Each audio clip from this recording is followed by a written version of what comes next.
Good day. Hope you're doing well today.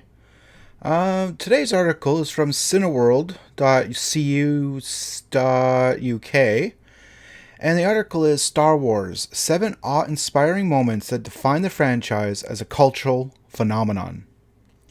So, let's get into this. It's dated Saturday, 27th of July, 2019.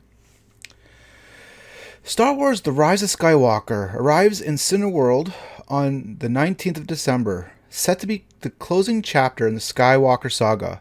This latest installment in the intergalactic franchise will undoubtedly be one of, if not the biggest films of the decade, and it's easy to see why. After all, it's Star Wars. Ever since George Lucas brought this epic space opera to life back in 1977 with A New Hope, later retconned as Episode 4 in the series, the universe he created has captured the imaginations of millions. Snagging a whopping $6.8 million in its opening weekend, an unprecedented sum by the standards of the day, A New Hope has gone to gross $775.3 million worldwide in the years since. It's a figure that's since been dwarfed by the $2 billion plus grossed by 2015's The Force Awakens. Even so, it reinforces there's no escaping the impact of Star Wars on today's popular culture. As we look forward to the next J.J. Abrams directed entry in this mammoth series, here are 7 awe-inspiring moments that define Star Wars as a cultural phenomenon. So, let's do this. Number 1, The Phantom Menace, 1999 Lightsaber Duel. While George Lucas's prequel trilogy may not adored among fans or critics, there are nevertheless many moments scattered throughout that are emblematic of what Star Wars was so popular. One of those scenes is the Phantom Menace's three-way lightsaber battle between Obi-Wan and Qui-Gon and Darth Maul. The adrenaline-pumping soundscape of John Williams' Duel of Fates is punctuated by the iconic sounds of lightsaber clashing.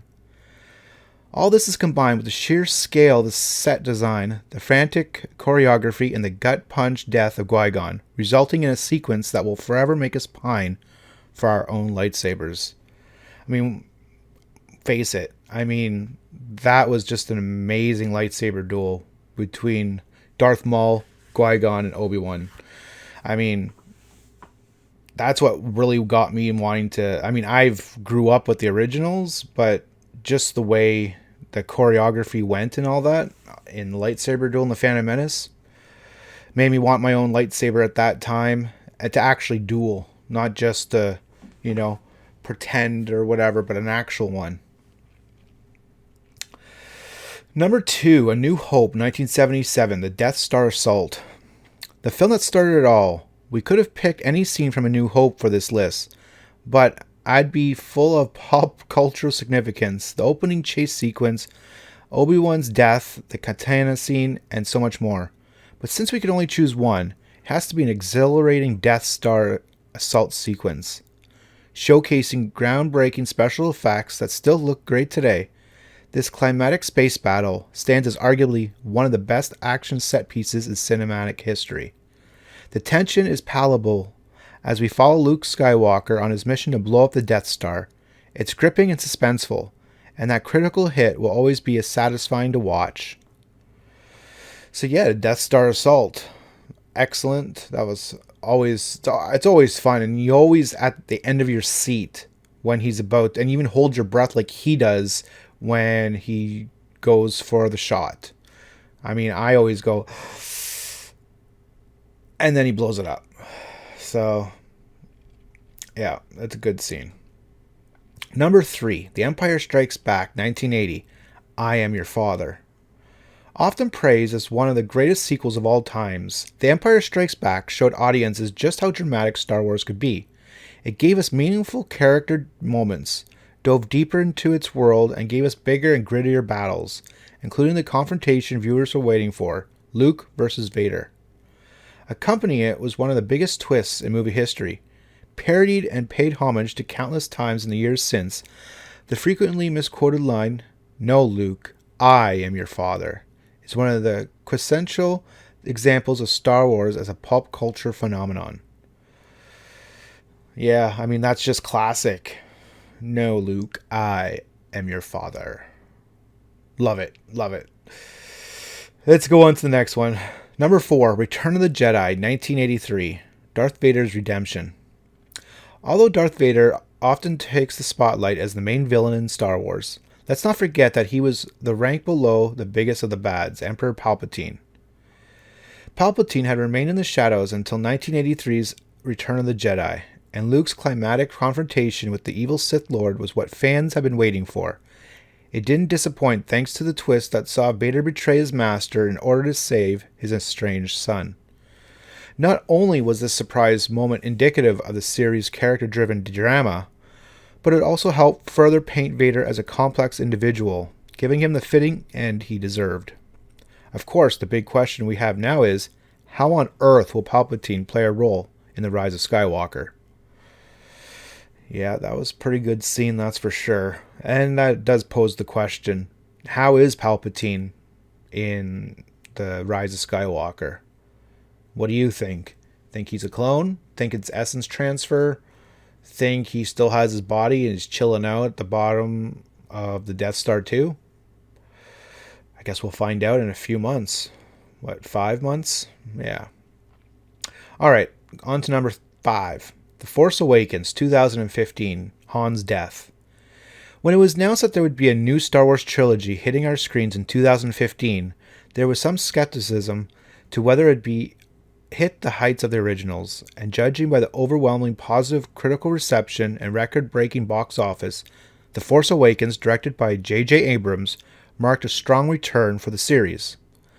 One especially powerful moment that proved this new trilogy was just as much Star Wars as the rest was the death of Han Solo at the hands of his son and new villain Kylo Ren. A master class in visual storytelling, as we watch Ren give in to his dark side. Han's heartbreaking demise is something we never saw coming, and it still gets us every time. Yeah, I mean, the death of Han was pretty sad, and then Chewie goes on a rampage. I wish that they would have had Chewie kind of really go off on the First Order stormtroopers, just, rip their arms off and just stuff like that, because he's all mad and stuff. That would have been kind of cool. Anyways, number 6, Rogue One, A Star Wars Story, 2016. Enter Vader.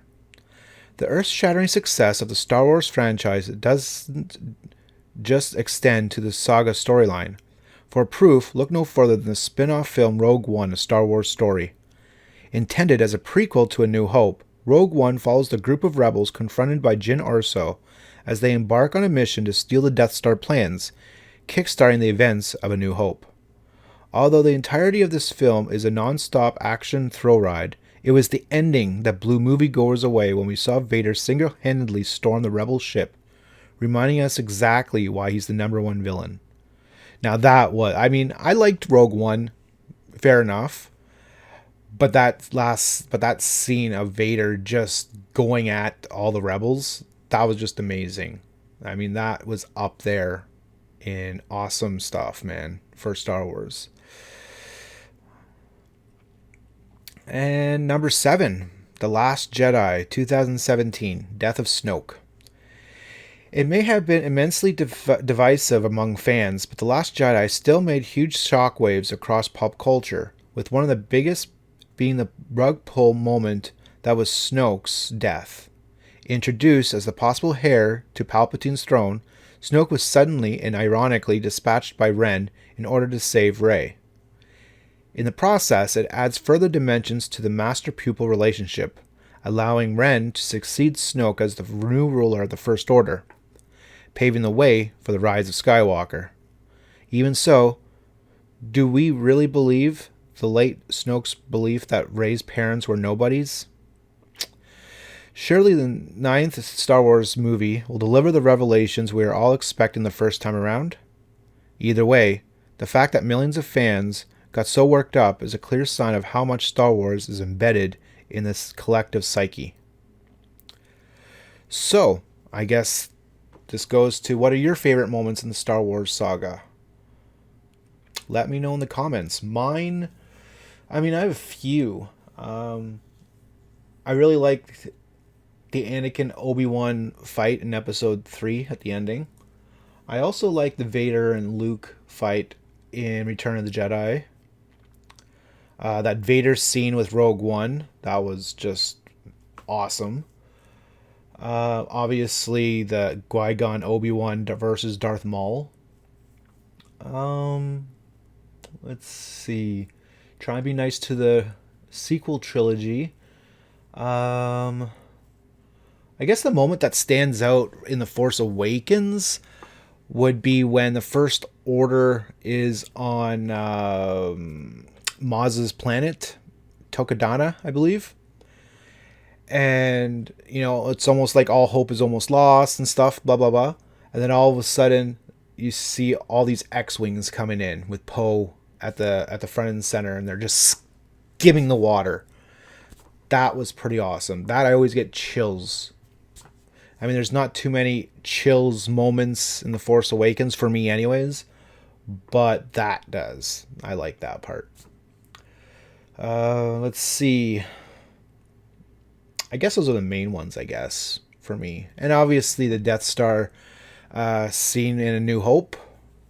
Like I said, I hold my breath just when he's about to hold his breath to shoot. Yeah. So let me know what is your favorite moments in the Star Wars saga. All right. I'll see you next time.